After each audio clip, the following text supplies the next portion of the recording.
You're listening to Agile Ideas, the podcast, hosted by Fatima Abuchi.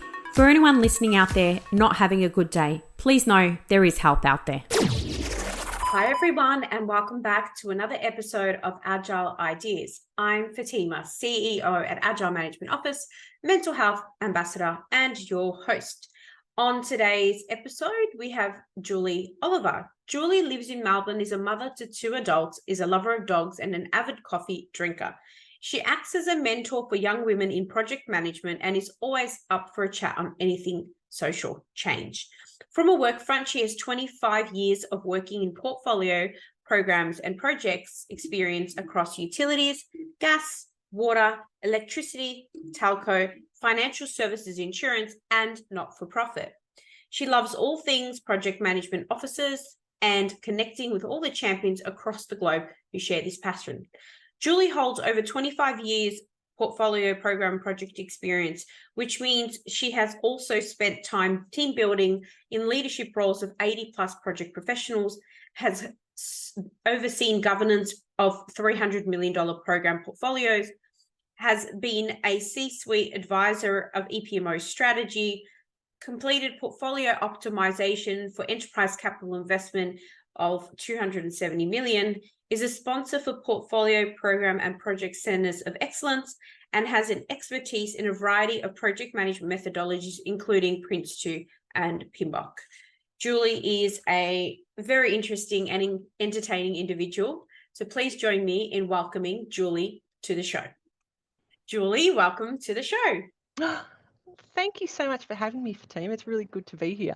I know I was saying to my team, I'm really looking forward to catching up because, as you know, we've caught up recently a couple of times, and the last time was just so much full of entertainment that I thought, yes, we've got to share your entertainment and your wisdom with the listeners. So thank you again for being part of the show.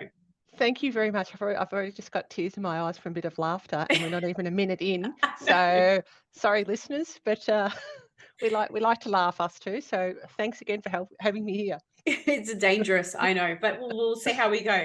I know there's a lot of things we could talk about because you've been doing projects, programs, portfolios for like 25 years. I wanted to start with something that you're really passionate about, and that is, mentoring of younger, up and coming professionals. Tell me about, like, how did you get started? What does that actually involve? And who did you have as a mentor when you were coming up the ranks? Well, I think it actually started because I'm the youngest of 6 children, and so I always wanted to have younger siblings, and I never had them. So when I got started coming to work, it was a natural gravitation, and I officially started mentoring when I was about in my 30s, and so I'm a bit past 30 now, and it came about by literally accidentally. I had someone ask me for help in how to pull a resume together, and they were really anxious about going for a job. And then I realized that not only was I'm going to say good at it, I actually really loved it, and it became more and more. And so it grew momentum. So I had, I had, and it was women, and it was a lot about the whole, we feel anxious, we want to apply for a job, we don't know how to. So that's how it started. So the mentoring really was about resume and just get confidence about how you go into an interview. It then grew momentum, and so like now in the space I'm in, I actually have an official mentoring group within work within the Infraco space, and I also have people that I've mentored for years and years, and they'll come in and out of your life. So for me, it really, a passion. And one of the best compliments I've ever got in my life was to see one of my old, I'm going to say, mentees actually get a GM role. So absolutely surpass me and go up. And I think that's real tears. You can't get much. It can't get better than that. That was just amazing. Really amazing. So rewarding, like just to hear that and get, to have that connection with them, long after their careers. One of 6 kids as well. I'm one of 6 as well. So there you go. We've got something in common. I'm not the youngest though. That explains lots of things. Exactly. No, definitely not. And look, this probably is a really good a sort of insight to you because, Mm. you recently joined the PMO leader community as a Yes. volunteer, effectively board member for APAC. So I can see kind of now the connection. And Yes. and what do you think, I mean, going back to when you started mentoring, prior to that, who were your mentors? Like, did you seek them out? Were they just people you reported to, men, women? Like, how did you find your mentor when you were coming up the career? That's and I didn't answer it then, so I got too overexcited. So my mentors, my first one was actually a boss. It was a male boss who literally, did the old get under my wing here, tucked me under my wing, and took an interest in, and just from commonality of when project management for me had just started. So I was still really very curious about, well, what's the difference between projects and BAU? And I didn't know a thing. And I'm going to say, saw some enthusiasm in me, and it was, and I hate to say, it was just one of those moments where you're in the right job at the right time, and a person comes along and takes a chance on you. And so he really just took a chance on me and fostered that relationship. So that really paves the way for me to also go, keep your eye out for others to be able to do that too.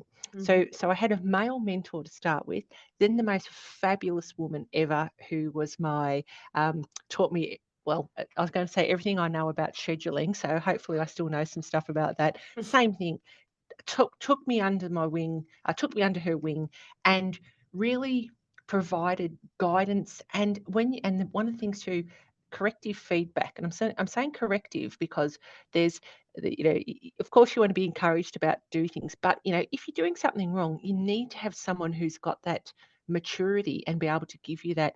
You're going down the wrong path. You need to correct yourself and get back in there. And since then, so they were the two main people. So I'm going to say hello, Brett and Sandra. You were fabulous, and kisses, kisses. Still love you to pieces. And since then, I've had a plethora of fabulous mentors. And one of the people that was in the session that we had the other week, which was Craig. So he's still one of my mentors, and fabulous one at that. That's amazing. I think, I think it's really important that everybody has an opportunity to work with a mentor. And I find that there's definitely lots of us out there that are willing to give the time back in no expectation in return. And then I think the positive outcomes that come from those people, in their careers, they're always going to remember. Like you've just called out a couple of your mentors. It's a very inspiring thing to see leaders like you're doing that with younger mentees. Oh, and for mine, I get much more out of the relationship, I believe, than they do, because it also challenges your thinking. Because if I'm trying to explain something, I think if I can't get you to understand it, then my communication skills aren't good. So I need to relook at that. 100%.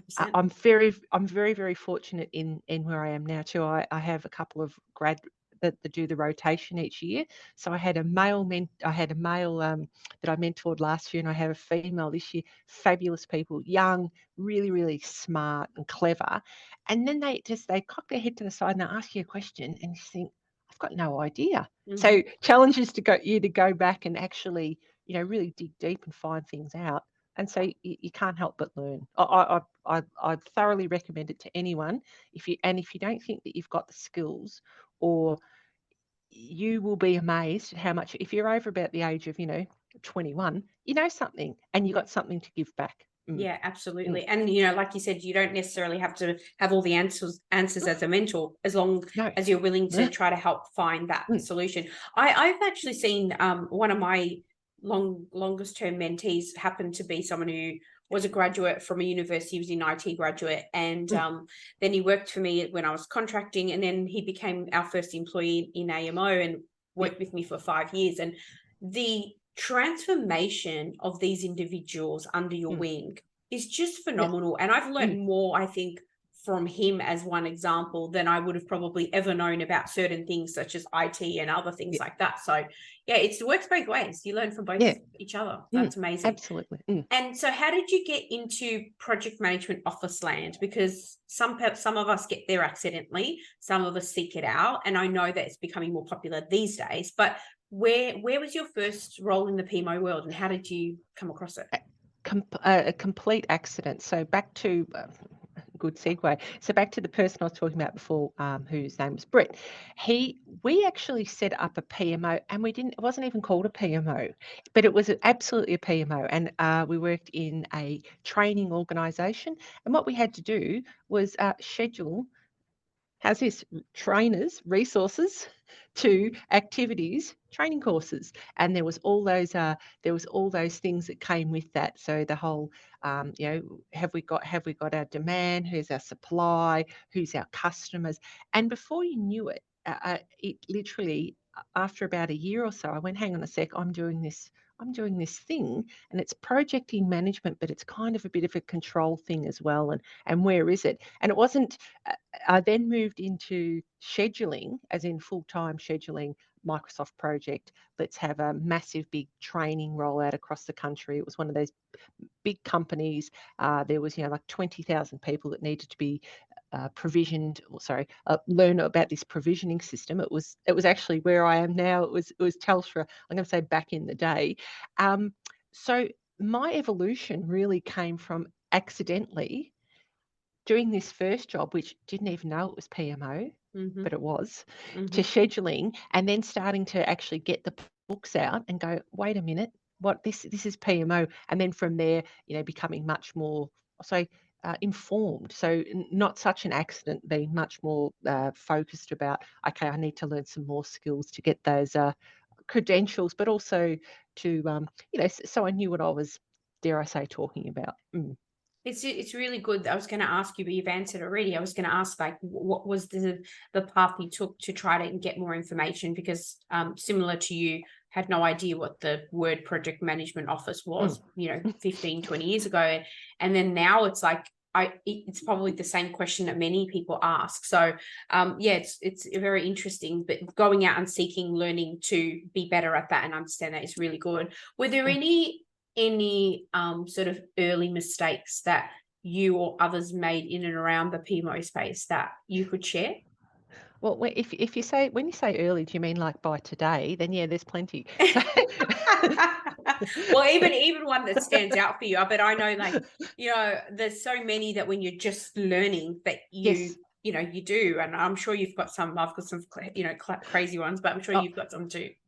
some great ones, and it just stands by true. It stands by this too. When you assume, so the old assume, da da da. When you assume that you've got a sponsor, or that your idea, that everyone else wants to have your idea, and be what's the right word? They're on the same page as you. They've got the same vision that you have, and so Yes. I've gone in thinking, oh, okay, we're going to set this PMO up, and I won't mention names because to protect the innocent, and having a belief system that my sponsor was actually the right person to sponsor it, when in fact they weren't the right person to sponsor it. In the delegation level, they were just that one level down. Just that one level down. And so when I went out to engage my stakeholders, of course, as you do, they were just, who are you? What are you doing? And that just put me back months and months and months. So the mistake in that one is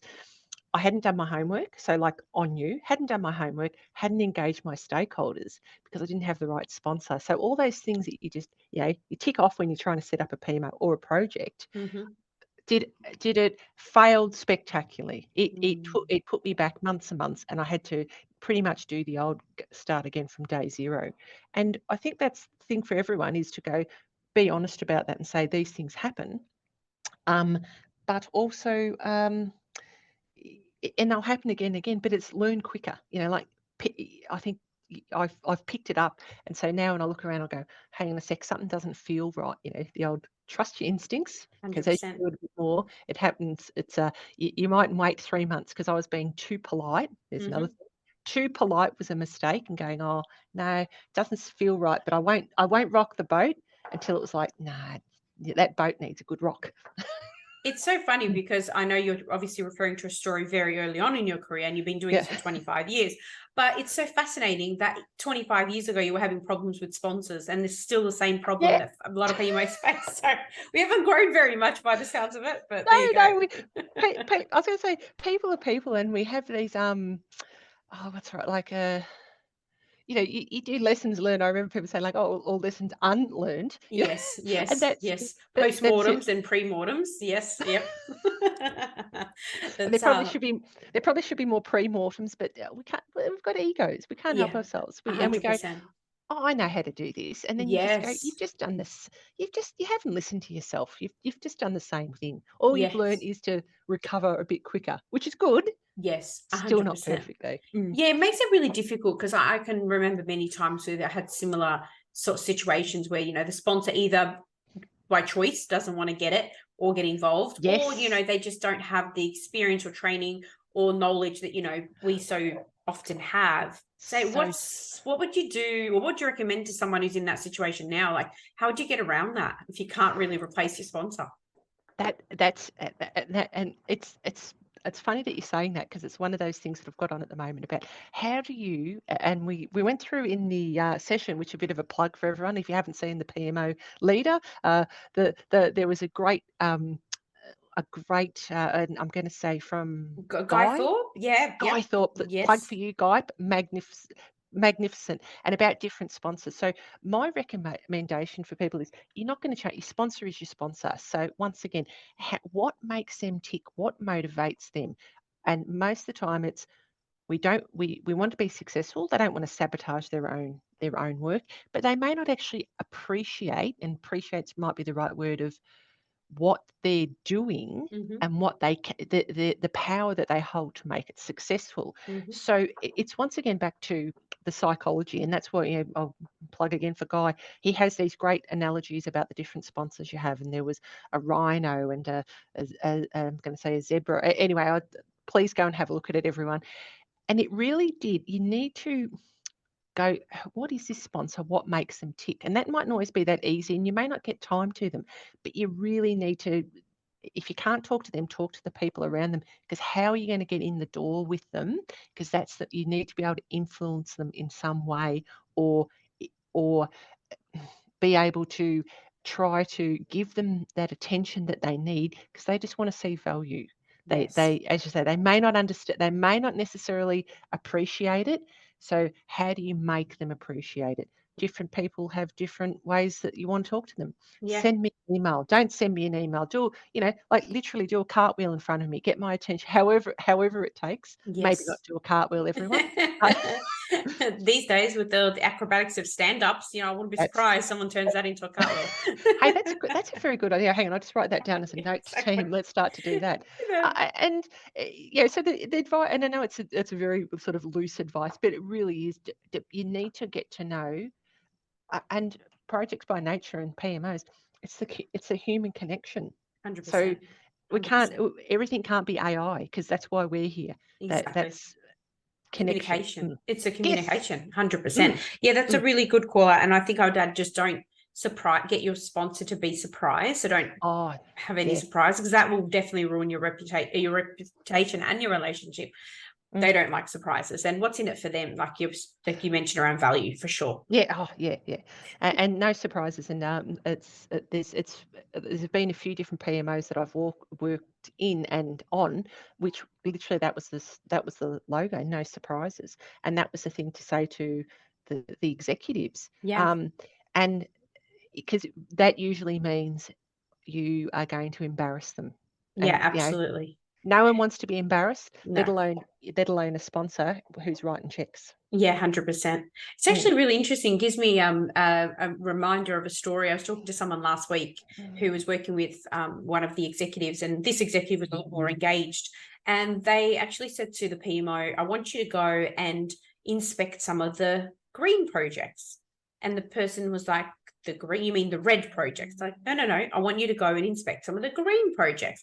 And then when he dug into the details around why, well, the sponsor's experience was that people are always very quick to say that something is going well in green, but as you know, there's actually a lot of things under the surface. And so that was a really engaged sponsor that had experience, and they learned that from a previous PMO that they had worked with. So it came full circle in terms of them guiding the PMO from their experience from working with a good PMO in the past as well. So I think that was So great. I just want to do a call out for whoever that PMO was that did that. Thank you, because you absolutely paid it forward for the next one. So thank you. It was probably Sandra or Brett. Probably, who knows? We'll keep their names. We'll keep their names concealed. Speaking of communication, outside of communication, and it's funny you mentioned AI. I talked to a few people, my husband included, who regularly says, "Oh, your job's going to be taken by AI." I said, communication is not going to be replaced anytime soon for us project managers. But what would you say is the most important aspects to being a good project manager? And any recommendations for how you would suggest someone early in their career to develop out their career?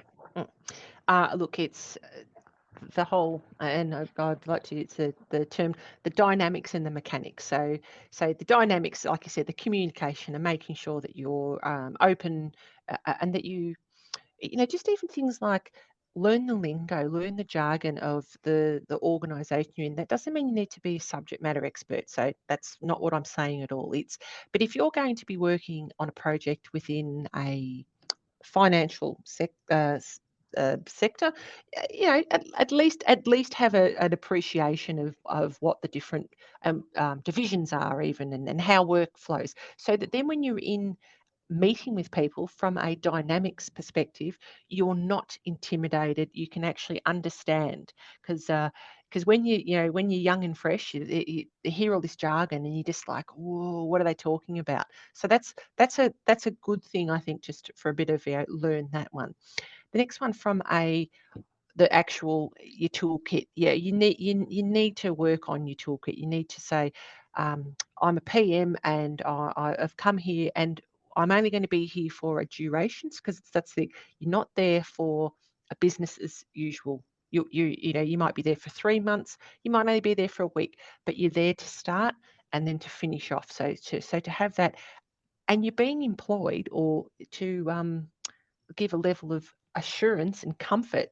So just back to that, how does it feel for people that you actually know how to organise things? So if you don't like organising things, project management isn't, we say, if you don't like organising things, or if you don't like people raising their voices and getting overexcited, and I say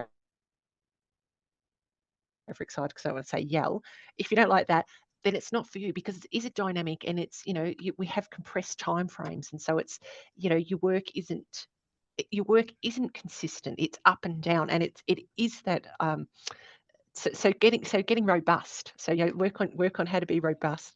Work on knowing what project management's about, and even just, I'll go the triangle, just so you can say, because it's amazing how many people will go, oh yeah, and there's the money's changed, but the schedule hasn't. And I'm like, do you actually understand how it all links together? And I'm just going to go the triangle. Everyone, look it up.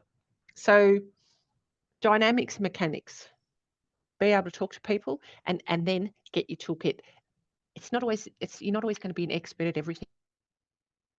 So even if you just focus on one part of project management methodology and concentrate on that for your first year or your first 2 years, you don't have to know everything. And be 100%. kind to yourself. There you go. There's my tip. I like that one. That's my favorite. I think your point around organizing is so critical. You're 100% right on that. If you're not organized and you don't like being organized or organizing groups of people, stakeholders, vendors, etc., for outcomes, then project management is definitely not for you. So I think that's a good warning for those listening, and whether they want to be in that career. But it is rewarding. It is definitely rewarding. Go ahead. I was going to say, what would be one of the most rewarding project management experiences in your career?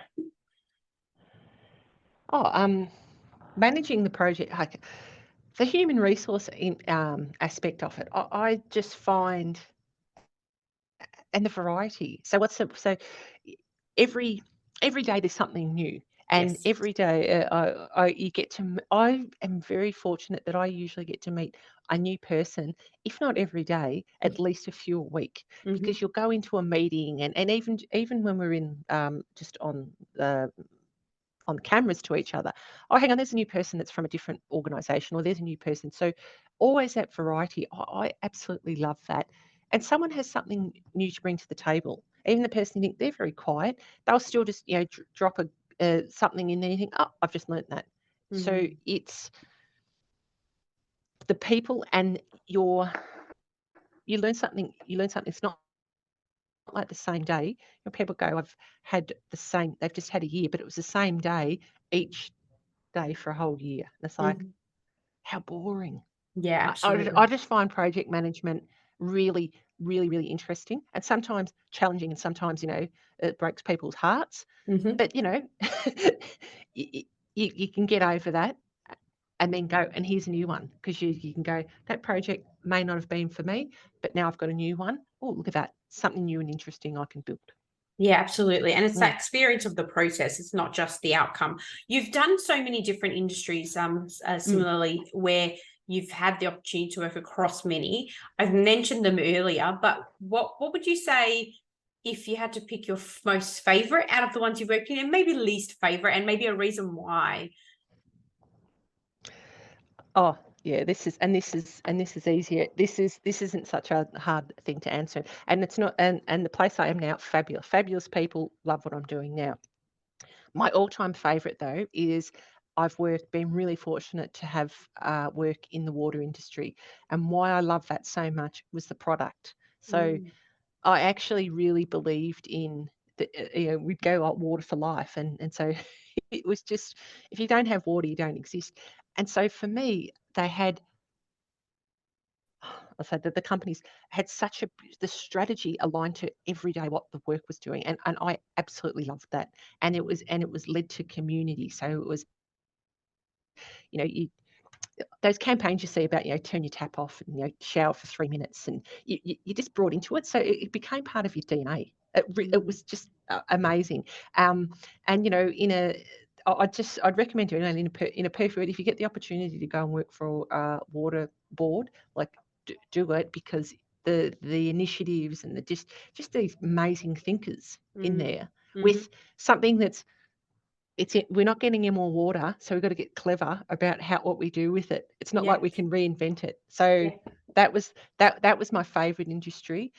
Um, I'm not going to say the not so favorite, but the most challenging, Mm-hmm. to where I thought my expectations were this, and then the actual reality was something completely different. And that was in non-for-profit. Okay. And that was about the culture, because in for mine, I'm like, oh, well, a bit like when you donate your money and you go, here, I'll give $1, and then you find out later on that's only 10 cents got to the end cause, because Mm, 90 cents went to the execs or something. In the non-for-profit that I was in, it was, I saw there was a lot of opportunities for things that I thought could have already happened, because it had been an established organisation for such a long time. So it was probably more frustrating than anything, and to just sort of see this. As we all know, people have conflict with each other. There was much more conflict and mm-hmm. less harmonious relationships than what I expected. So I had to reset my expectations to go, oh, okay, well, I thought it would be a bit more like this, but it was Mm-hmm. actually a bit more like that. Mm, I think that's a really good call out, because I think there definitely is, at least for the ones that I've also seen, there's mm, definitely a level of immaturity in the not for profit, probably because they yeah, don't have as much money to spend, or they're not spending their money wisely on, uplifting and building out those capabilities. So yes, yeah, I can yeah. agree with that. Mm. And that's spot on. Yeah. Did you see any common threads or principles that applied across, all the industries? Was there something that was just a common theme across all of them when it came to project management, or were they really different? Oh, oh no, common theme is this one. My we don't do every single place I've been to, every single one. No. My project's special. Of course, it's my special. my project's special, and we have to do it a bit differently to everyone else. And that there's at least one person in each organisation that does that. So that's the common thread. Um, and there's always a resistance to I think it's just human nature. There's always a bit of a resistance, and maybe it's a bit of the naughty kids in us that we go, oh, here's a structure and here's a report, but you know what? I just want to add a bit in here, or I just want to change a bit there. That happens everywhere, and 100%. there's also that looking about, oh, you've come from, I'll say, banking, or you've come from finance or mining or somewhere, so you must be really mature in what you know. And then you start to talk to people and they'll go, oh, no, we still do things on spreadsheets, or we still, sign stuff on the back of the envelope. And it's everywhere. And it doesn't mean people are bad, but literally people trying to do their best, but they're still people, Yes. And, that the much more mature, where there's, rigidity about, no, you got a business case, it's got to come in here, it's got to be signed, and here's your governance structure. That's, as we know, preaching to the converted, as we know, that's what works. But people being people, they'll come in, unless someone's there from a change management perspective, reiterating it and what's in it for them, then it's very, very easy for all that good work just to dissipate, and then you're nearly back at start. How many times have you been invited to reinvigorate a PMO that they've attempted to put, or people, like good people, have attempted to put up half a dozen times? Like, Many that's times. just, yes. Many times. Actually, I think that was the reason why I ended up setting up my own business, because when I was, in one of the banking financial services space, where they do have a lot of money, they do have $1 billion worth of projects per annum, they were still making some of the same mistakes. And, 2 or 3, I think I was the 3rd or 4th PMO in 2 years. How disruptive that is for project managers, and this is why I say we need to remove the ego from this, because at the end of the day, it's not the what that changes, it's the how that makes it different. So 100% agree with that. Remove the ego, that's a great one, because we've all got them. Oh, 100%. 100%. And sometimes more so than I know early on, I don't know about you, but early on in my career, when I was doing the PMO thing, I was probably like, oh yeah, no, this is the best way. I think it's the best. But then over time you realize, actually, when you look at, talking about common themes across industries, every single industry has fundamentally the same capabilities for project management, governance, like resourcing, risk and issues dependence. It's not like someone's got something completely different, but it's how we approached that was different. So I definitely think ego is in there. Not for all of us, but I think that definitely doesn't help. Yeah. Not for people like us, everyone else though. Yeah, exactly. Well, you got to acknowledge it to, work on it. Course. So we work on ourselves. It's one of my definitely learnings. But I wanted to go back to people. You said you talked about people, and I know you've managed really large teams up to 90 people at some point, and you have a really clearly, from talking to you many times, a relationship focused style in building high performing teams. So what's your philosophy on leadership, and like what are some of the, I guess, the tips or advice you can give upcoming leaders or leaders today that want to improve the culture of their teams? It's the whole thing about culture eats strategy for breakfast, and that came from Nick Zecker years and years ago, and it's so true. And like I said, and I've got a great team of people around me. Now, does that mean that I'm always the best manager for them, or they're always they always think that I'm fabulous? Of course not. And so that whole ego thing that you're talking about is recognizing, first of all, being open, that whole diversity and inclusion, and it's not just about ticking a box. It's actually going. It takes. We take so many different types of people to get a team going, and also that you don't. A high performing team isn't, as we know with sporting teams, you don't want the same type of person. Yes. Especially, and from an ego perspective, and I've certainly been tripped up in this before, where you buy in mirrors of yourself. Oh, I like them because you're telling me what I want to hear, and you look like me, and you're the same age as me, and all that, and there's no diversity and there's no challenging.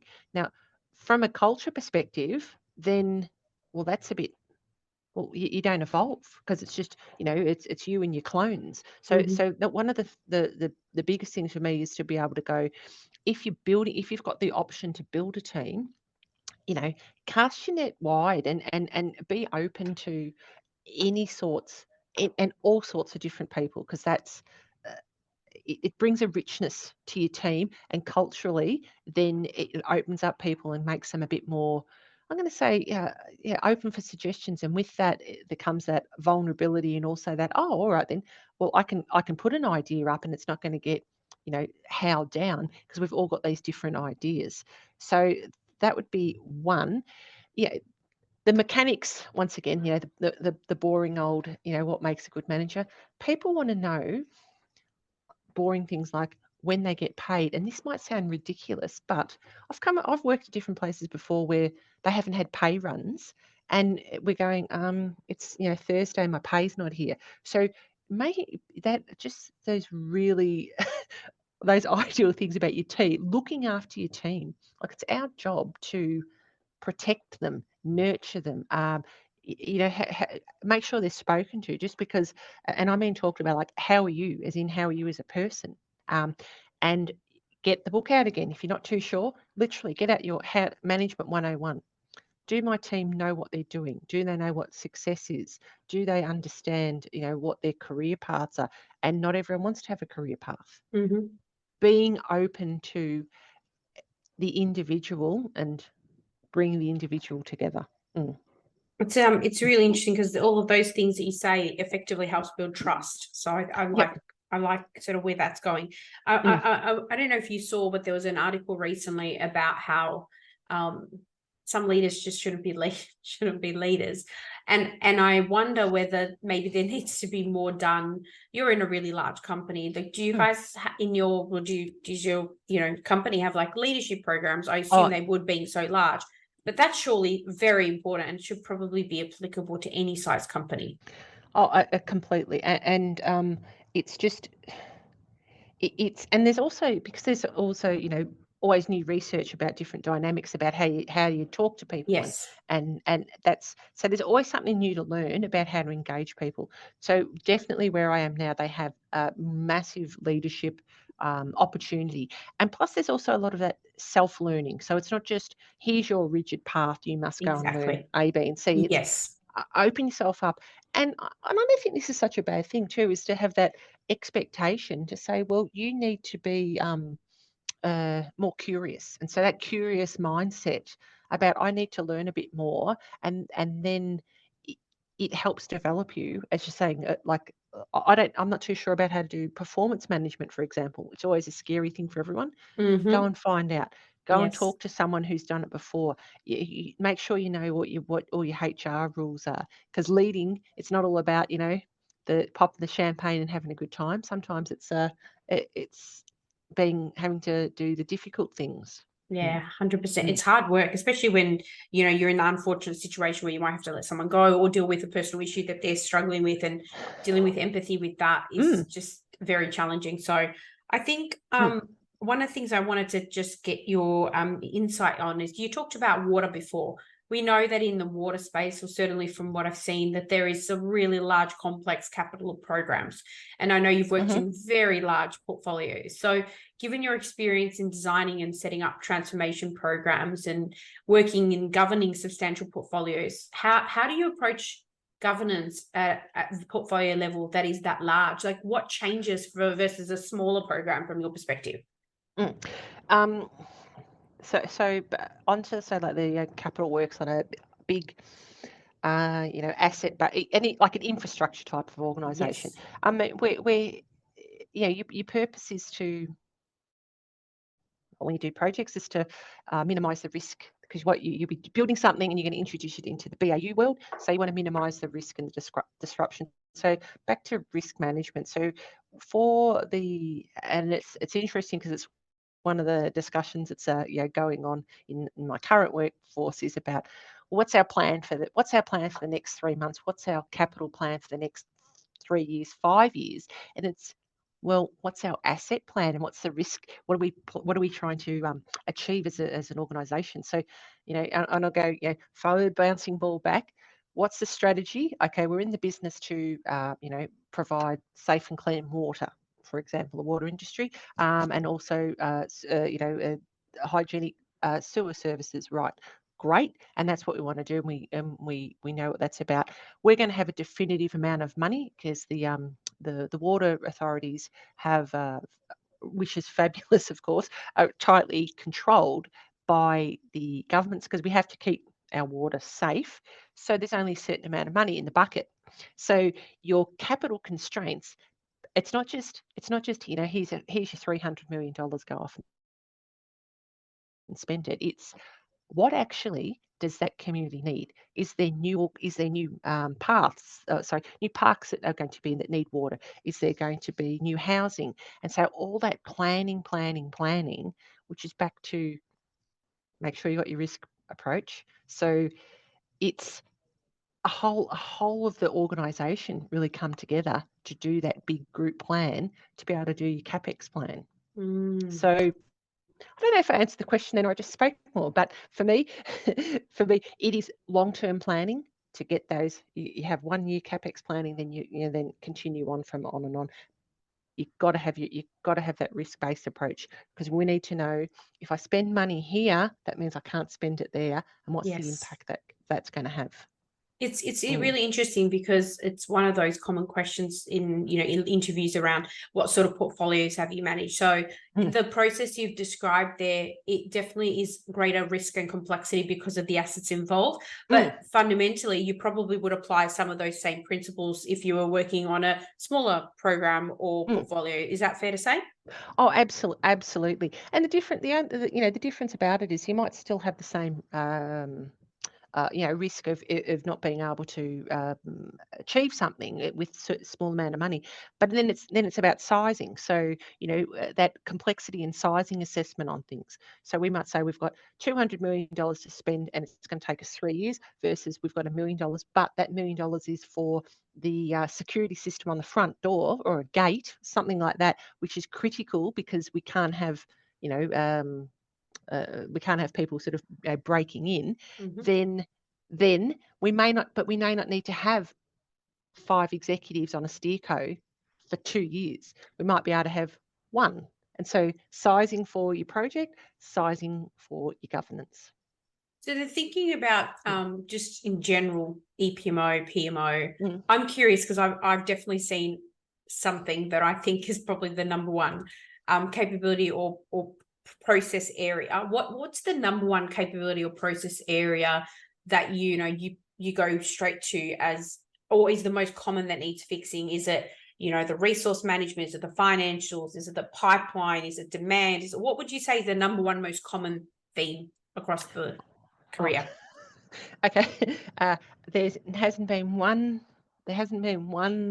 area that I've gone into ever that has a portfolio of work, just a plan on a page where you go. Oh my God, 100% agree. I was going to say our number one in the last 8 years has been basically that pipeline demand and having. I mean, I was talking to a client today who said that their US office actually fired their whole PMO team because they were only able to provide visibility on 15 projects, and they have hundreds.